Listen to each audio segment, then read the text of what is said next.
Celeb Savant is a career retrospective type interview focusing on singers, actors, and industry experts. Join Barrett Edelstein now as he dives into the entertainment world.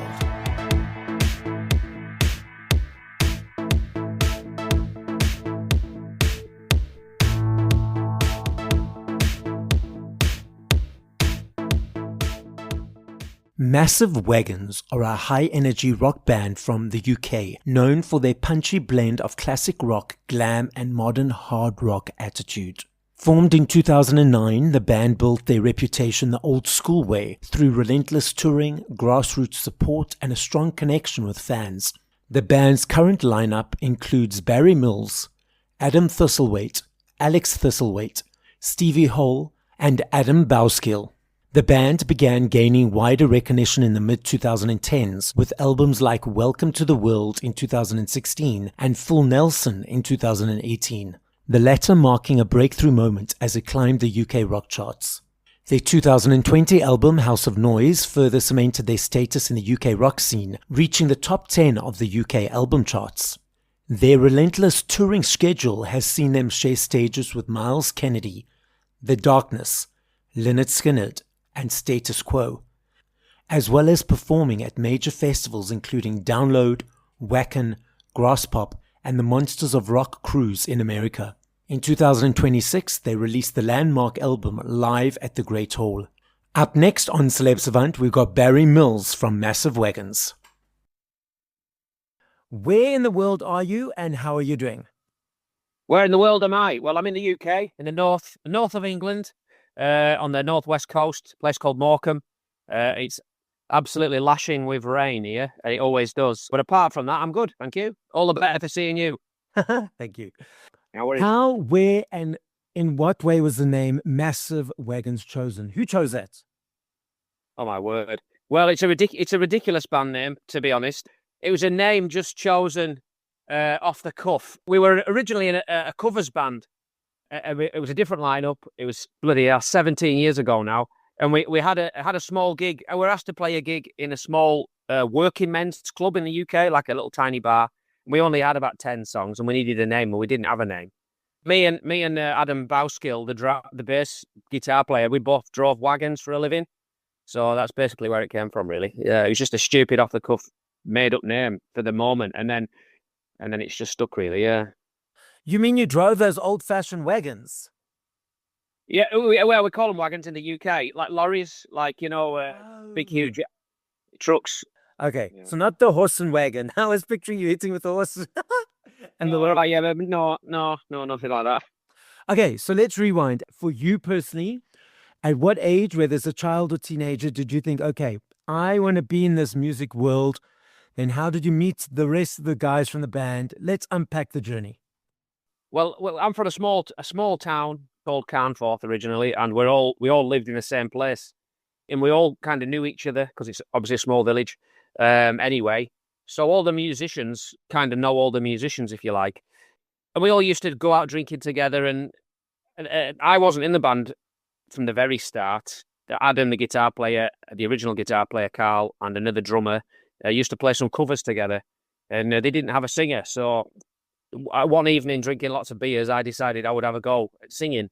Really, I'd never done it before, so yeah, we got together in the drummer's garage and played some covers, and it was great. We sounded okay, so we proceeded to learn about 20 or 30 covers, all your usual stuff: AC/DC, Judas Priest, Black Sabbath, all that stuff, and played some covers for a few years, and then started writing our own music, and then we've never stopped really. Yeah, and it's been 17 years now. It's been a long time. We really enjoy it, So you referenced that you went to try sing and you'd never done that before. Yeah. So were you surprised that you had this tool or this asset that you didn't know that you had before? Well, it's one of those, isn't it? It's like everybody thinks they can sing, but really they can't sing. And I just thought, oh, I think I can sing, but I really can't sing. But I got this opportunity to give it a go. So I thought, well, what's the worst that can happen? They're going to tell me I'm rubbish. So I thought I'll try it. I had this opportunity to try it, and I tried it, and I liked it, and they thought I was okay. I don't think you can judge your own singing. I think everybody thinks they're good at singing, and some people are, and some people aren't. But they thought it was all right. I did the job, so there we go. I stuck around. Here we are. And then what was the inspiration for you guys to say at that point, okay, we want to start creating original music? To be quite honest with you, I got sick and fed up of playing covers, playing other people's music. I mean, it was okay. The nights were good, but it wasn't much of a challenge, A big inspiration at the time for us was a band called Airborne. You probably heard of Airborne. These young guys, we were big AC/DC fans, but these guys were in their 20s doing it. Lots of energy, loud, in your face, and we were like, "Wow, this is awesome. We can do this." So yeah, we thought we'd have a go at writing some songs. And at first, there were the songs, I'm sure, like all bands, were garbage, but we stuck with it. Got stuck into the local music scene. Yeah, enjoyed it. Liked it. It was a good challenge. It was a different crowd. You only had to play 20 minutes. It was good. There's no money in it, but it was good fun. How do you guys create a song? What is that process? It has changed over the years, but essentially, Adam, the guitar player, and now Stephen, who's been in the band, we call him the new guitar player, but he's been with us 8 years now. They start the process really with riffs and melodies and come up with things. I have a big long list on my telephone of ideas, of lines I've heard, or ideas for songs, or phrases, or sentences, or things I like, and I just write a big long list of nonsense, really. And whenever they send me bits of music or riffs, or sometimes Adam will send me a pretty much fully formed song. He has a little recording studio. I go through my list of utter nonsense and see what fits, see what sparks an idea, and see what fits, and go from. All you need is an ember, isn't it? All you need is a little start point, and then hopefully it starts to grow, doesn't it? And once we've got the verses and choruses down, really, we go to the rest of the lads and we hash the rest out. To be honest, that's how we do it. Yeah. Tell us about the new releases, what's coming up. And I know it's all very secretive in the music world. So what can you tell us is coming up? We recorded a live album recently. It's just something we'd been wanting to do for a long, long time. A lot of the bands we looked up to from back in the day all released live albums, and not many bands really record and release live albums anymore. So it was another challenge we wanted to sort of have a go at. We're recording a new single, and then hopefully recording a new album in sort of June, July. And yeah, but then we're over in Germany for Summer Breeze Festival, which is going to be amazing. We've signed with a German record label called Reaper, who are an amazing bunch of guys. Looking forward to working with them on the new album. Yeah, going into Switzerland to play Summerside Festival too in the UK in April and May. We're a busy band. We don't stop. We haven't stopped for 17 years. It's a band of our size. You've got to keep going. They can't have long periods where you're not doing anything. Like your massive bands, you can take years out. You have to work hard and stay relevant and keep in people's focus and keep producing music and stuff. And yeah, we love it. We've loved it. So it's not really a hardship to work hard in the music business, really, for us. Okay, so what do you love about performing live? Everything, to be honest. It's like becoming a different person. You can completely let all your inhibitions go and completely forget about everything else that's going on in your life and in the world. And for sort of an hour and a half on stage, you're joined, hopefully, by a room full of like-minded people who are having a great time. And it's an amazing atmosphere, and everybody's going bananas, and everybody's forgotten their troubles and their woes and all that rubbish. And everybody's living in the moment, hopefully, and enjoying the music. And we sort of share this thrill of live music together with a room full of people, and my mates on stage, playing these songs that we've crafted and we've written, and seeing people singing them. It's an amazing experience, and it's hard to explain. You do kind of become another character. I hear that a lot about frontmen, especially, you sort of become someone else, and you can be who you are inside, if you like, and go bananas, and nobody judges you for it. I can leap around or say what I want and be a lunatic, and it's perfectly acceptable. People love it. People clap you for it. It's the place for me to be. I can get rid of a lot of energy. I'm that guy right up in front. I'm dancing, I'm jamming, I'm having fun. I notice these days a lot of people are busy filming with their phones and posting and tweeting and all that kind of stuff. From your perspective on a stage, seeing a bunch of phones potentially compared to people going mad, do you sometimes find that frustrating? Do you think it takes away from that moment you reference, or it's just where society is in the stage? It's a tough one, that. It's a double-edged sword. On one hand, what I don't like the most about the phone thing is videos posted on YouTube and stuff. I'll take David Coverdale for an example off the top of my head. before he retired, he got a lot of stick for his voice. Now he's an old bloke, and he's been doing it a long time, and he's served the music industry more than most. And I've been to see Whitesnake in the latter years, and I had an amazing time, and I thought they were great. But you do watch the videos, and you overanalyze every aspect of the show, and people criticize it unfairly because there's no atmosphere involved watching a YouTube video, and you're pulling bands apart and saying, well, that guy's crap, his singing's rubbish. But it's live music, and that's what you're there for. And you don't notice it 9 times out of 10 in a live arena, only sat analysing it on a screen. So I don't like performances being overanalyzed through phones. I think that's awful. But then on the other hand, if that's what they want to do, if they want to come to a gig and film it, I'm all for it. Live and let live. Do what you want to do. If that's the way you get your kicks, or you want to do that, you want to record it, I ain't going to tell somebody they can't. Yeah, whatever. I like seeing people going mad, and our gigs, we are lucky we do have a very passionate, into it crowd. But if people want to film it, I take it as a bit of a compliment, really, sometimes. I try to be a very humble person, and I think, wow, this person wants to film me, film this gig and have it on their phone. To me, that's a bit of a compliment, really.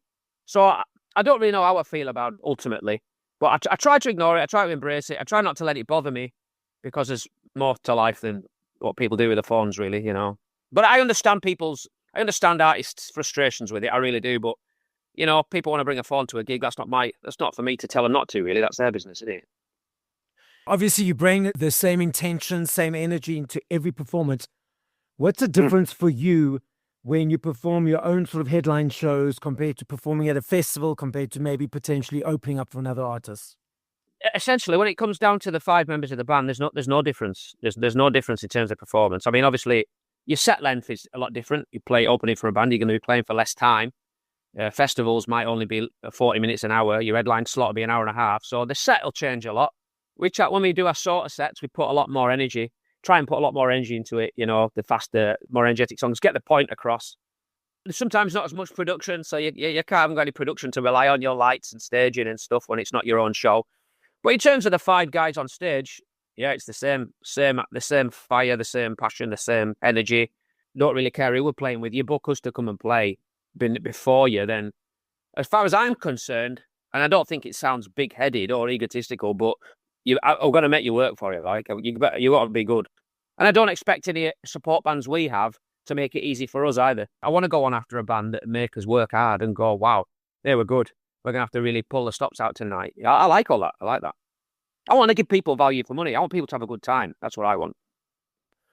I love me a CD. I still budget for my CDs every month. For me, it's an energy exchange to say thank you to you guys for all the hard work that you do. I love then the journey of the choice, the booklet, the unpacking, listening to song from 1 to whatever number. I'm unsure if you are or not aware, massive uptick of physical around the world, Europe, UK, Australia. 3 years ago in the UK, 5.9 million vinyls sold, the biggest since 1990. Last year in the UK, there's a basket of products that they gauge exchanges on. There needs to be a high number of exchanges daily of a specific product for it to be in the basket, and they monitor it for tax purposes. Because of the upsurge of CDs again, CDs are now back in the basket. And the research is showing that it's the teenagers, the younger kids diving into this world. Then we have Spotify and all these various platforms people listen to music on. What are your observations of the landscape at the moment? I was brought up in the 90s. That's where I found my music. The mid-90s. I was 16 in 1996, I think. So when I was buying music, first starting to buy music, it was probably much like you. It was CDs, tapes, really, and CDs. And it was a massive part of being young, to be honest. And I try not to look back on it and say it was better then than it is now, because I've got to accept that I'm old now, or getting old. And times change, so I try to embrace the new times. But for me, I think you are what you grow up with. I grew up with vinyls and CDs and tapes, and I'm the same as you. I love the physicality of them. I love owning something. I love listening to albums in the order they're meant to be played in. You know, the tracks were agonized over by the band when bands wrote albums, not just singles and put them together to be downloaded one at a time. I still have all my CDs and stuff from the 90s. I never got rid of anything. It's nice to see it come back. Vinyls have come back. That's amazing. I do think they're very expensive, a lot more expensive. They seem to be a bit more niche, and I think they're leaping on the fact that it's a bit of a cult resurgence. They're making them really expensive, which I don't like, which is why I go and buy albums from charity shops. I don't know what you call them over there, like thrift stores or second-hand shops or whatever. Yeah, you can buy original ones. I think the cardboard is a lot better on old albums. I think the new modern vinyls, I think the cardboard they use is cheap rubbish. It falls apart. These albums have been around since the 60s and 70s are still in one piece and looking good. So that's where I go, charity shops. But it's good to see. CDs, yeah, CDs making a comeback. Yeah, we've always put all of our albums out on all formats we can because we're a bit old school. And our fan base is a bit old school and I know they appreciate holding it, And like you said, there's a lot more to it.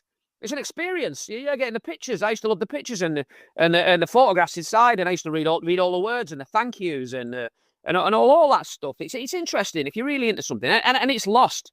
It's lost on kids now. You download one song because you're like, another 2 or 3 songs, and you get a little picture on a screen like that. It's like, it's rubbish. Yeah, I'm with you. Bring it all back. Yeah, we'll be bringing videos back next. VHS. I'm going to campaign for it. Do you think, though, that there also needs to be more of an education piece for the general public who listens to music specifically on streaming? I'll give you an example. I teach spinning classes, and before 2 of my spinning classes, I decided to do a focus group just because I wanted to. So it's a group of 10 people and a group of 8 people. Cross-cultural, cross-age, cross-diverse, all listen generally to music on DSPs. And I said to these group of people, if an artist has had 100 million streams, how much money do they think they've got in the back pocket? Now, the first group of people said $50 million. The second group of people said $1 million. And I was like, actually, it's more like $1,000 or a couple of $1,000s. And they were shocked and horrified. Now, I know Ray, I know Snoop Dogg, a bunch of different artists are saying, hey, there needs to be more of a balance here. Do you feel that the audience should understand more, or it's okay that it's your business card to understand? We big in UK, we're big in Russia, we're big in wherever we know we can go play concerts there. I don't know, really. I don't know how I feel about that. Yeah. It'd be great if people had the information, but ultimately there's nothing we can do about it if people don't want to buy it, I don't suppose. I suppose convincing people, you can't convince people to do something they don't want to do. If you give them the information, they might want to support you in other ways by buying the physical copy and not buying the streaming copy. I don't know how I feel about it, really. It's an odd one, that, yeah. I don't know how I feel about streaming and the money. I've never, I don't have a lot of money anyway, so I don't really concern myself with it. I just sort of, you just sort of adapt and go with it. I don't know, we're very lucky as well in a way that a lot of our fan base is old school, and they do buy vinyls and they do buy CDs and they do buy whatever formats we put out, which is amazing. Yeah, I mean, I'm all for more information on it being out there for people. Yeah, absolutely. I think the scoundrels, these rich people that, the billionaires. I mean, the billionaires are the people they're a cancer, aren't they, in the world, really? People making money hand over fist off the back of other people and exploiting people. It's not just musicians, it's right across the board, isn't it, really? And they convince us all it's for the best and convince us all it's what we want and stuff. And we all fall for it, hook, line and sinker every time until it's too late, don't we? But it is what it is. I don't really know what there is to do about it. But yeah, teach people, tell people. It'd be nice if more people knew exactly what artists get paid nowadays. It's a vicious circle, you might get your cheaper products, or these T-shirts are crap, or bands nowadays, the production they have is rubbish. It's like, well, that's because they're not making any money. Where do you think these young bands, how do you think they get money? You can't invest it into your own band and into your own business if you're not making any money. If you're only making pennies, you can only put pennies back into the band. The quality of everything across the board goes through the floor, doesn't it, because we can't afford to give the customer, the fan, a decent product because we can't afford to buy it to give it them. But it is what it is. You've been in the industry creating for a number of years. So for any artist and band who's up and coming, who's thinking, okay, I want to dive into this world, what advice would you give them? Don't be a dickhead. That's a good one. Don't be a dickhead. Wherever you're going and whatever you're doing, try and make friends. Be good. Be practiced. Be good at what you do. Be passionate about what you do. Don't be an asshole. And make friends. Yeah. Be yourself. And give it everything you've got on stage. That's what people want to see. And that's sometimes so looking at the business side of things, looking behind the curtain is a bit boring and people don't want to hear it. But the ultimate goal is to be around, is to be relevant and to be rebooked and to go back to festivals and to go back to countries and get people to come back to see you, because that's how you make money and that's how you survive and that's how you keep going. So if you're good and you're a nice guy and you're passionate and you interact with people and you talk to fans and be nice to promoters and do as you're asked, and then hopefully you get rebooked and people like you and come back. That's the way we see it anyway. Don't be an asshole. Ultimately, at the center of it all. That's a message to everyone in the world. I think so. Now, I love this next game. I know if I had to answer this question tomorrow or the next day or the next day, I know your answer will be different every time. I'm not saying favorite. Once we finish this conversation, if you went away and you want to listen to 5 other artists, who would those people or bands be? Okay. Well, I'm into a lot of indie stuff from the 90s, the UK indie scene. I'm a massive Stone Roses fan, so I listen to them. Ian Brown, you can have them as one person. I listen to his solo stuff all the time. I love it. Ian Brown, Stone Roses. Again, a band a lot of people hate or love. I don't know or care, to be honest. I get told a lot of people hate them. I love Oasis. Like, I'm a massive Oasis fan. I think they're amazing. They were the massive band when I was growing up, when I was 16. Who else? Ginger Wildheart, from a UK rock band called the Wildhearts. Also a solo artist, amazing songwriter. I've learned so much from him. He's inspired the stuff I do. Another band, Terrorvision, another UK indie rock, rock band really from the 90s. Tony from Terrorvision is a bit of a friend, which it's really cool for me growing up idolizing guys like him. To say I can talk to him now is an honor really, and Terrorvision, an amazing band. I listen to them all the time. And then one more, the small band from the northeast of England called China Drum. They were like an alt band from the 90s. I think they supported Green Day in the 90s. Put a couple of albums out. First album called Goose Fair. There's not a bad song on it. It's amazing. Not going anymore. And they did a cover of Kate Bush, Wuthering Heights, which is also insane. China Drum. So there you go. The podcast is listened to throughout the world. As a final message, what would you like to say? What I like to say, I'd like to thank people for supporting live music, for say on stage. It's what it's all about. Keep supporting live music. Keep going to venues. It doesn't have to be rock music. Any kind of performing art, music, theatre, band music, whatever. Just keep venues open as much as you can. I know it's expensive to go out and buy tickets and buy drinks and stuff, but I really appreciate it when people keep venues open, because a lot in the UK close down. Councils and stuff close them down and they get knocked down, and it's a sad thing to see. So yeah, thanks for supporting live music. Thanks for supporting what we do.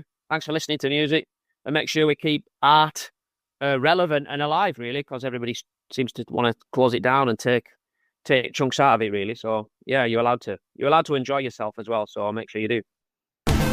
Thank you for listening to this episode of Celeb Savant. Please follow Barrett on TikTok, Instagram, YouTube, and Facebook at Celeb Savant. That's CelebSavant.